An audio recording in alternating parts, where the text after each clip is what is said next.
Our next speaker is someone who could tell you firsthand about geoengineering. Her name is Kristen Meghan, and it's taken her a lot of guts to come here and speak what she has to say, so give her a big hand.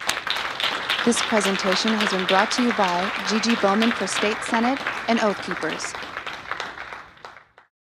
All right, first off, I just want to, I know everyone else has said it, but I really appreciate everybody that has come out here today. It's not just showing up and supporting an event, it's actually listening to those of us who are here to share a message. So, as it was presented to you, I'm here to speak to you about geoengineering. First thing I want to ask you is, who doesn't believe it exists? Anybody here on the fence? Okay. Well, hopefully when you leave here today, you don't just believe it, you share the information that I'm going to share with you, and you get more people on board to stop this unethical crime. I want to show you a video clip because the first thing people ask me about geoengineering is, who are these people?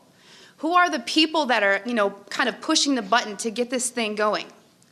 One of them, his name is David Keith. And David Keith has been low in the radar for a while, but he has written a book about climate engineering that has basically done more for the truth movement of this than anything. Because he is the frontline person that is the #1 advocate for geoengineering. And I want to show you a clip. It's about 6 minutes, so just bear with me. You ever look at those planes up there? They have contrails on them. Maybe all those planes are the contrails. Maybe they're actually spraying chemicals into the atmosphere right now, and Uncle Sam isn't telling us. Seems extremely unlikely. That the United States is not telling something to its citizens? That seems extremely likely to me. Read the newspaper. And, of course, there are a lot of problems with what they're proposing. It turns out plants need sunlight. Yes.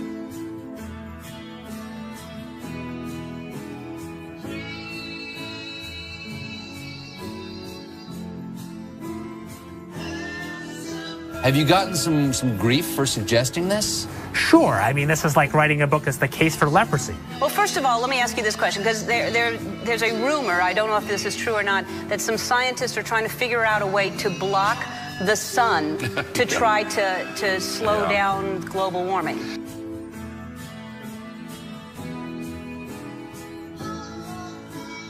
Could an individual start this? In practice, only a country. A big country. What about a man in like a hollowed out volcano with henchmen who occasionally shakes his fist at the sky and says, "They said I was a fool at Harvard. Who's the fool now?"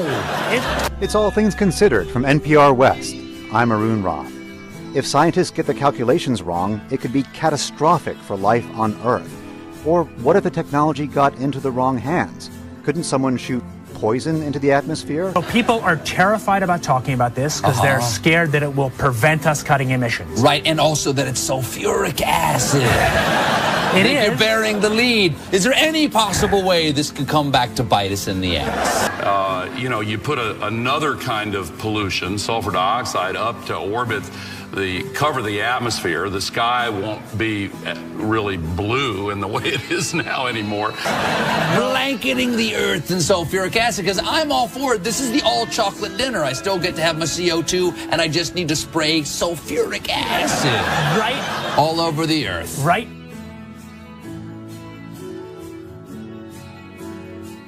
But we put 50 million tons of sulfuric acid in the air now as pollution, and it kills 1 million people a year worldwide. Okay, and that's good or bad? It's terrible. But it'll be better if we put more in. So if it kills 1 million people and we're only doing 1% more, we're just killing 10,000 more people. You can do math. So killing people is not the objective here. Killing people, not the objective. I just wanted to be clear. Because some very mainstream scientists are saying that the climate change situation is so bad that saving life as we know it might require something radical, like shooting chemicals into the stratosphere to reflect sunlight.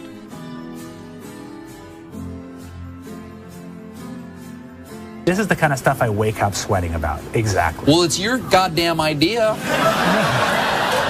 No, it actually turns out to be an old idea. This was known since President Johnson, and the scientific community mostly decided not to talk about it. What happens to the sulfuric acid after it's sprayed? Does it just stay up there? No, it rains down. Okay. But as I said, it rains down. Okay.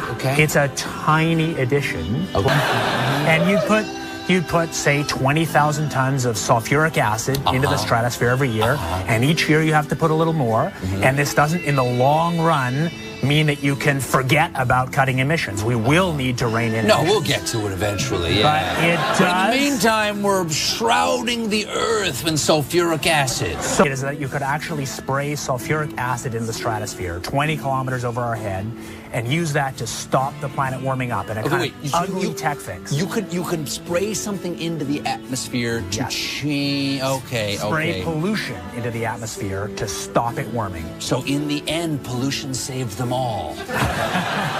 We owe pollution. We owe acid rain an apology, is what you're saying. It would be a totally imperfect technical fix. Okay. It would have risks. It wouldn't get us out of the long-run need to stop polluting, but it might actually save people and be useful. The sky won't be really blue in the way it is now anymore. The chemtrails are being used in conjunction with HAARP.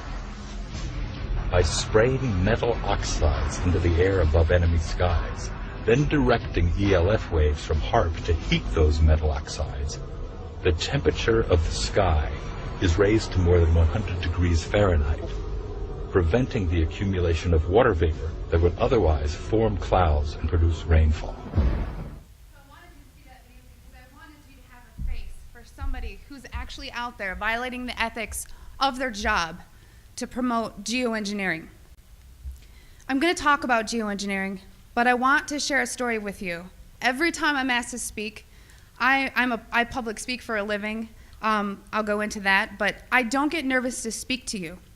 What I get nervous about is not getting emotional telling you my story.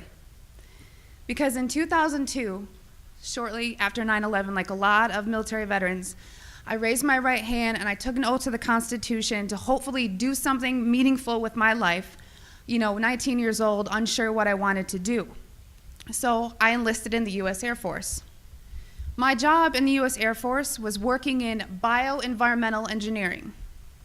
So what bioenvironmental engineering is in the Air Force is equivalent to that of the OSHA and the EPA, if you're familiar with that. So we were an embedded liaison to make sure that we were tracking all of the aspects and impacts of the military, meaning what is the military doing and how is it impacting the environment, because we were accountable for that. Being government, we did not get any special treatment. We just couldn't be fined being another federal agency. EPA can, but not OSHA.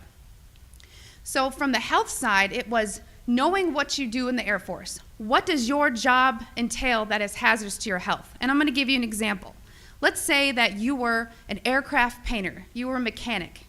My job would go out to make sure I knew everything that you did, what you were exposed to, and how to mitigate and engineer out those hazards. Because we needed to, one, it's your legal right to be working in a safe and healthful work environment.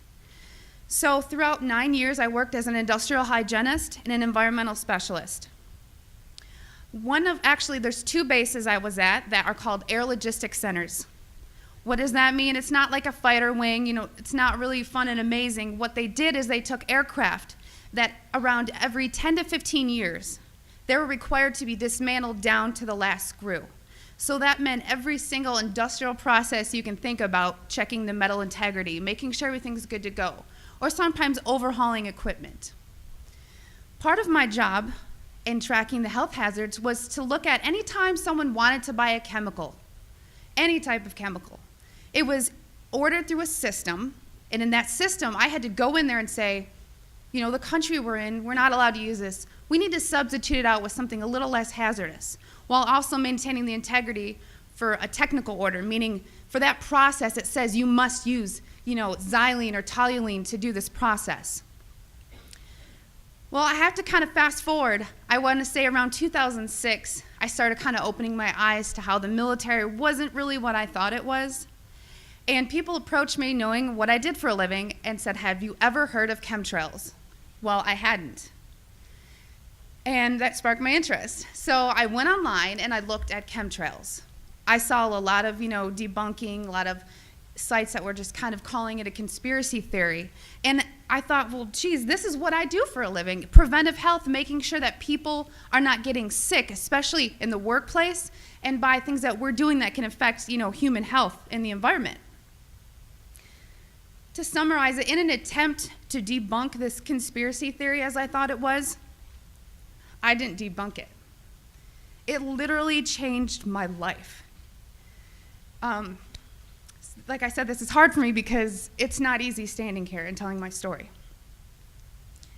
One day I was going through that computer system, which if you want to look it up, it's called an Air Force Form 3952. It is the approval of hazardous materials. I was finding tons and tons of large quantities of aluminum, barium, strontium in the forms of oxides and sulfates. And of course I knew that there's industrial processes you may not have heard of, but it's bead blasting, pneumatic sanding, shot peening. There is certain medias that's similar to that is used. However, I had already accounted for that.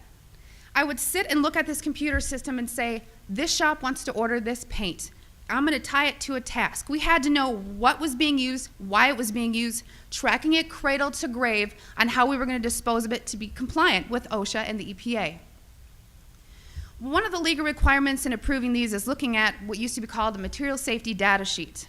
On that sheet, it's going to list the manufacturer. It's going to list some maybe acquired personal protective equipment that needs to be used or some ways to mitigate the exposures. These electronic MSDSs did not have a manufacturer name. They were very vague. They almost looked to me like somebody had made it and scanned it into the system.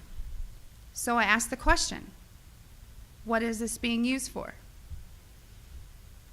I never got an answer, so I didn't approve it. And it sat there. And then the heat came down. Why aren't you? Are you behind on your 3952s? Only a select few of us did that. So I started asking questions. And at that point, my demonization began. You know, I made my rank. I was decorated. I was a non-commissioned officer of the quarter. I won lots of awards. I had no reason for anyone to attempt to demonize me. So then I get moved over to the other Air Logistics Center. There's only 2 in the Air Force, which is in Warner Robins, Georgia. This kind of carried with me. And I thought, you know what? Should I revisit this? Is it worth it? Did I hit something? Maybe it's need to know. I started finding the same things at Robins Air Force Base. I was now doing some more investigation work. Part of what I did was to use a high volume air sampler to air sample up to, I'd say, a football field in about 10 minutes. I also conducted soil sampling because I thought, you know, if this is real and they are spraying this, it's going to get to the ground. So I conducted air sampling, I conducted soil sampling, and I was getting high levels of these contaminants. When I started asking the question again under a new commander, I never in my life thought I would have somebody look me in the face and tell me, I am questioning you. Is there something wrong with you? You've been looking really depressed lately. You know I can put you under a mental evaluation for up to 120 days. Who would take care of your daughter? Because I was divorced at the time. As soon as I heard that, I knew. It validated everything I ever thought. And I thought, I've spent 9 years of my life trying to protect human health, and here we are violating law after law after law. Just sitting here, instead of protecting the people, we are poisoning the people. And I've never got up so much courage from that fear of being thrown in a cage, because when you're in the military, folks, you're a number. You are a number, and every aspect of your life is controlled. I was so lucky that my enlistment was coming up and I was supposed to re-enlist. I ran and did not look back, and I have been blowing the whistle and shouting ever since. And I left October 27th, 2010.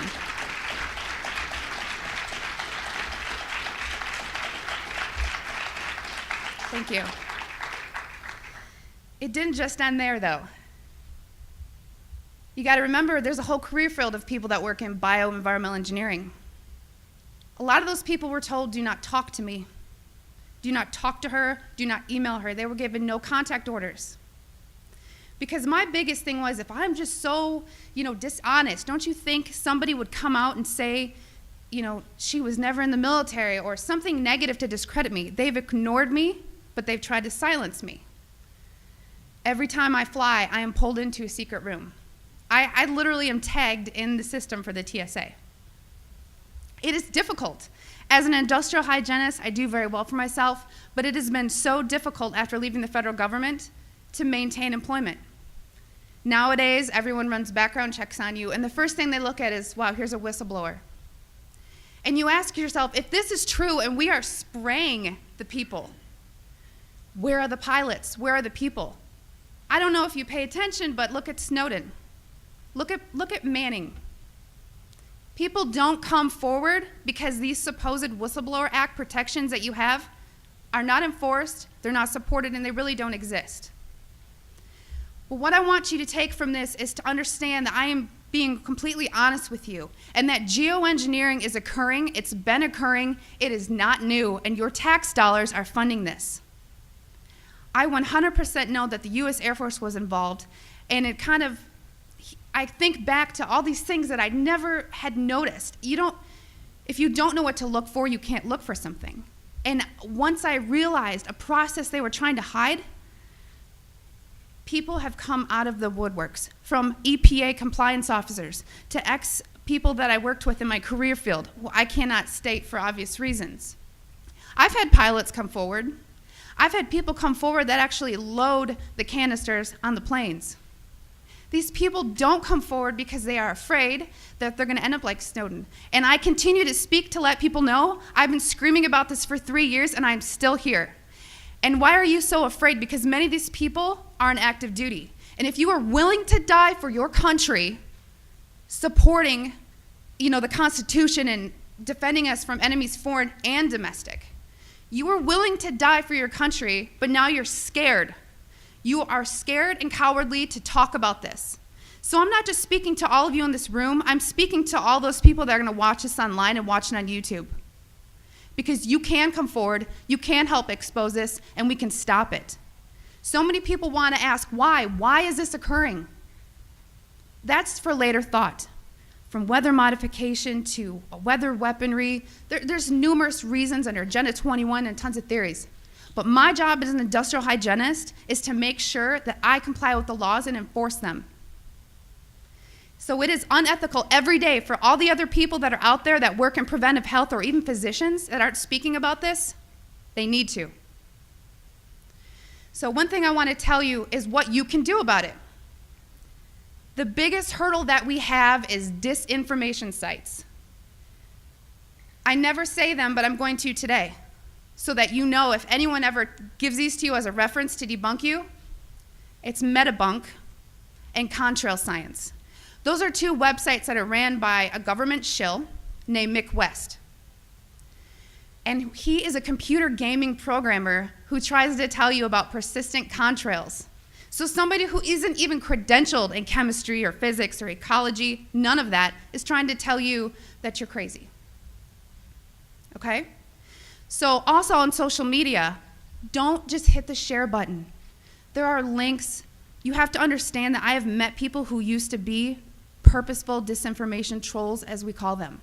These people are paid to pretend that they're you, to get you on board to believe a website or an article, just so that you look so vulnerable. And then later it will be deemed non-credible, and then you look non-credible. So please vet, research. And if you have something to write with, I want you to take down my email. It is Kristen, Kristen, Meghan, Meghan, @gmail.com. And by emailing me, I can give you some information for what I'm about to tell you. If you still don't believe it, or you still want to convince people, there's something you can do. You can take a glass jar. It needs to be a glass jar, so there's no BPAs. Take a rain sample and take a snow sample. I tried to disencourage the soil sampling because everyone's background of where you live is different. Because a lot of the materials that are used in geoengineering are natural occurring in Earth, just not in the industrialized form that they're used. So if you take these rain samples and you take the snow samples, email me, because I cannot publicly tell you where to send them, because we've actually been blackballed by labs who refuse to run our samples. And a problem that is occurring is people are sending in rain samples to labs that don't realize how low the limit of detection needs to be, because these are nanoparticulates. They are very small. So if you email me, I can tell you where to send in your samples, and it's only around $50. That may be tough on some people, but it's way cheaper than maybe what you assumed. So I just want everyone to know and understand that of all things, of all the freedoms that we are losing, geoengineering is the #1 issue that we are facing. Because you can have guns and money and you can have everything. If you don't have food and water and you are dying of respiratory or neurological illnesses, what does it matter?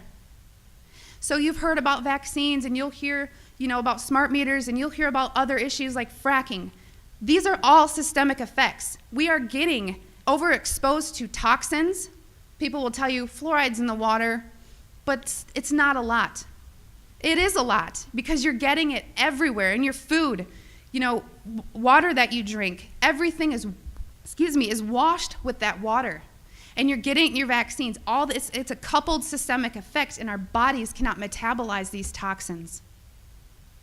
So I just want to thank you for taking the time to listen to my story, and I will continue to shout from the rooftops.